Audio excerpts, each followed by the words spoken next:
प्रिय मित्रों, राधे राधे। मैं डॉक्टर ओम नारायण अपने यूट्यूब चैनल ज्योतिष विचार में आपका स्वागत करता हूं। प्रिय मित्रों, आज की चर्चा का विषय है ग्रहों का अस्त होना और उदय होना, यानी कि ग्रह अस्त कैसे होते हैं और उदय कैसे होते हैं और कब होते हैं। आज इसी विषय पर हम चर्चा करेंगे। प्रिय मित्रों, ये ग्रह हैं चंद्रमा, मंगल, बुध, बृहस्पति, शुक्र और शनि। ये 6 ग्रह हैं। इसमें सूर्य नहीं है। भगवान सूर्य ग्रहों के राजा हैं और उन्हीं की इसमें गिनती नहीं है। क्यों नहीं है? क्योंकि भगवान सूर्य अस्त होते नहीं हैं, अस्त करते हैं। किनको? इन ग्रहों को। क्योंकि भगवान सूर्य का आभा मंडल, भगवान सूर्य का प्रकाशमान इतना तेज है कि जब उनके समीप कोई भी ग्रह जाता है या वो स्वयं किसी ग्रह के समीप होकर के जब गुजरते हैं तो दूसरे ग्रह का जो प्रकाश होता है वो बिल्कुल अपने आप ही क्षीण हो जाता है। उनकी शक्तियाँ जो है अपने आप ही क्षीण हो जाती हैं। तो आज इसी विषय को हम आपको समझाने का प्रयास करेंगे। प्रिय मित्रों,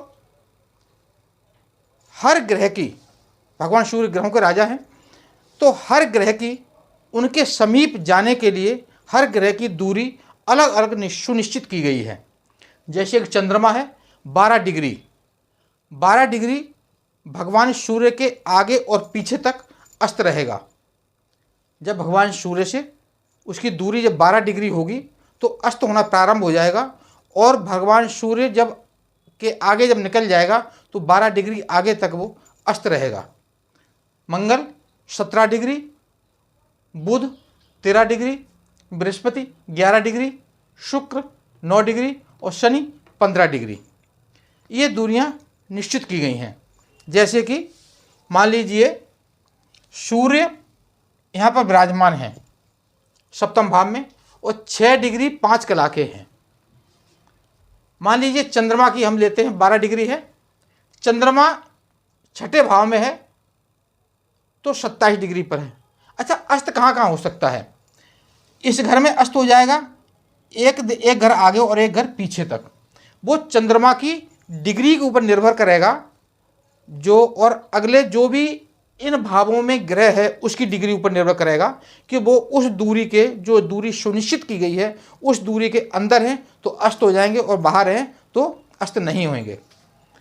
तो मान लीजिए सूर्य है 6 डिग्री 5 कला पर और चंद्रमा उससे पहले छठे भाव में 27 डिग्री पर है। अब चंद्रमा की और सूर्य की डिग्री कितनी दूरी हुई? यहाँ ये जो भाव होते हैं वो 30 डिग्री के होते हैं। अब 30 डिग्री से अगर हम लेंगे तो 27 डिग्री, 27, 28, 29, 30, यानी कि 3 डिग्री इसमें, 4 डिग्री मान लो और 6 डिग्री इसकी, तो 6 और 4 10 डिग्री। ये 9 या 10 डिग्री दूरी हुई और चाहिए कितनी? 12 डिग्री। जब 12 डिग्री दूरी होगी तो अस्त नहीं होंगे, 12 डिग्री के जैसे ही अंदर होंगे तो अस्त हो जाएंगे, यानी कि चंद्रमा यहाँ पर अस्त है। अब मान लीजिए चंद्रमा यहाँ भी विराजमान हो इस घर में सूर्य के साथ में, और वो मान लीजिए कि वो चंद्रमा 5 डिग्री पर है तो भी अस्त हो जाएगा। चंद्रमा अगर 10 डिग्री पर है तो भी अस्त हो जाएगा। लेकिन दोनों का, इधर से जब चंद्रमा इधर जाएगा सूर्य के समीप तो अस्त अवस्था होने के लिए जाएगा, मतलब अस्त होने के लिए जा रहा है, उसका फल अलग होगा। और जब चंद्रमा यहाँ से निकल करके उदय होने की ओर जाएगा तब उसका फल अलग होगा। यानी कि यहाँ प्रभावहीन होता जा रहा है, सूर्य के समीप जाएगा और यहाँ से प्रभावशाली होता हुआ आगे बढ़ रहा है।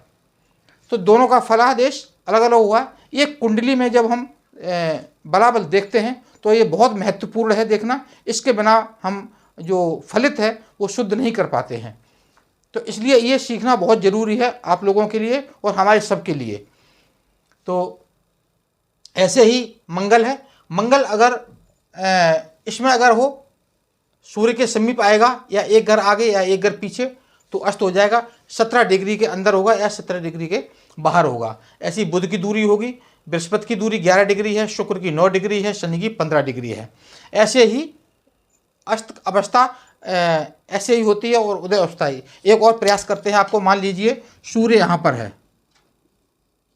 सूर्य और ये दोनों तरफ से देखा जाएगा, इधर से भी और इधर से भी। मान लीजिए मंगल है, मंगल यहाँ से आ रहा है इधर के, और 17 डिग्री जैसे ही दूर रह जाएगी यहाँ से सूर्य से 17 डिग्री दूरी, तो वो अस्त होना प्रारंभ हो जाएगा। यहाँ अस्त होना प्रारंभ हो जाएगा, धीरे धीरे डिग्री वाइज होगा और उसी हिसाब से फल भी होता है। तो जैसे जैसे सूर्य के समीप जाएगा तो अस्त होना शुरू हो जाएगा, और सूर्य के जैसे ही समीप आएगा यानी कि उसकी आभा मंडल के सामने कोई भी ग्रह नहीं टिक पाता है, तो वो पीछे जाकर के सूर्य के छिप जाता है। तो वो जैसे ही यहाँ पर, और उसको जो है पूर्ण अवस्था, पूर्ण अस्त कहते हैं। और पूर्ण अस्त होने के बाद जब यहाँ से निकलने के लिए जाएगा तो उदित अवस्था की हो जाएगा, मतलब यानी कि उदय होने की ओर चला है ग्रह, तो इसका भी फल अच्छा होगा और इसका ज़्यादा मतलब बिल्कुल अच्छा नहीं होगा। तो यहाँ पर जब जैसे निकाल, जैसे 17 डिग्री पार करेगा मंगल, तो यहाँ पर फिर उदित हो जाएगा, उदय। तो यहाँ पर जब उदय हो जाएगा तो वो अपना प्रभावशाली हो जाएगा, अपना बलाबल उसको पूर्ण मिल जाएगा, जितना भी बल है, तो वो यहाँ पर अपना कार्य करना प्रारंभ कर देगा। प्रिय मित्रों, ये है। अब मान लीजिए इसमें राहु और केतु की गिनती नहीं है। क्यों? क्यों? राहु केतु एक भौतिक शरीर नहीं है, एक छाया ग्रह है। भौतिक शरीर जो दिखाई नहीं देता है, वो अस्त क्या होगा, उदय क्या होगा, इसलिए राहु और केतु हमेशा अस्त रहते हैं। राहु और भगवान सूर्य का जब भी मिलन होता है, जब भी समीप आते हैं, तो राहु भगवान सूर्य को नुकसान ही पहुंचाते हैं, कोई फायदा नहीं करते। उस समय ग्रहण काल हो जाता है। तो प्रिय मित्रों, इसलिए राहु और केतु दोनों हमेशा अस्त रहते हैं, क्योंकि वो छाया ग्रह हैं। अब अगर कोई भी ग्रह इनमें अस्त है, भगवान सूर्य ग्रहों के राजा हैं, अस्त अवस्था में कोई भी ग्रह है, तो इसको हम कैसे बल प्रदान कर सकते हैं? प्रिय मित्रों, इसके लिए सबसे अच्छा उपाय है भगवान के उस ग्रह का या उस ग्रह के देवता के अधिपति की आराधना करें, उसका कोई स्टोन धारण कर लें, और अगर सबसे अच्छा उपाय करना चाहते हैं तो आप उस ग्रह के मंत्र जाप करें। कुछ ग्रहों का मंत्र शाम को होता है, कुछ ग्रहों का मंत्र प्रभात काल में होता है। तो आप उसी समय जिस ग्रह का जिस समय मंत्र का पंचांगों में दिया जाता है, उसी समय उस मंत्र का जप करें। तो जो अस्त अवस्था होती है या ग्रह वो नीच का होता है, तो उसको बल प्रदान होता है, और वो आपके साथ अगर बुरा नहीं, अच्छा नहीं कर सकता है, तो बुरा भी नहीं होने देगा, आपको न्यूट्रल अवस्था में लेके चलेगा, क्योंकि उसको बल मिल जाएगा। अब रही बात भगवान सूर्य, ग्रहों के राजा हैं। भगवान सूर्य की उपासना आप सब लोग जरूर करें, क्योंकि भगवान सूर्य सबके जो भी कमी होगी वो अकेले पूरी कर सकते हैं। इसलिए भगवान सूर्य को सुबह प्रातःकाल जब सूर्योदय हो, उस काल में आप उनको एक तांबे के पात्र में जल लेकर के उसमें थोड़ी सी रोली डाल करके या लाल पुष्प हो तो डाल करके, और उनको इस ओम घृणी सूर्याय नमः से मंत्र से जरूर अर्घ्य दिया करें, क्योंकि वो सभी ग्रहों की कमी को पूरा कर सकते हैं, उनके अंदर इतना पावर है। प्रिय मित्रों, ये चर्चा का विषय था। अगर ये अच्छा लगा हो हमारा प्रयास समझाने का, तो इस वीडियो को लाइक करें और हमारे YouTube चैनल ज्योतिष विचार को सब्सक्राइब करें। और फिर मिलते हैं एक अगले वीडियो में एक नई चर्चा के साथ। राधे राधे, जय श्री राम।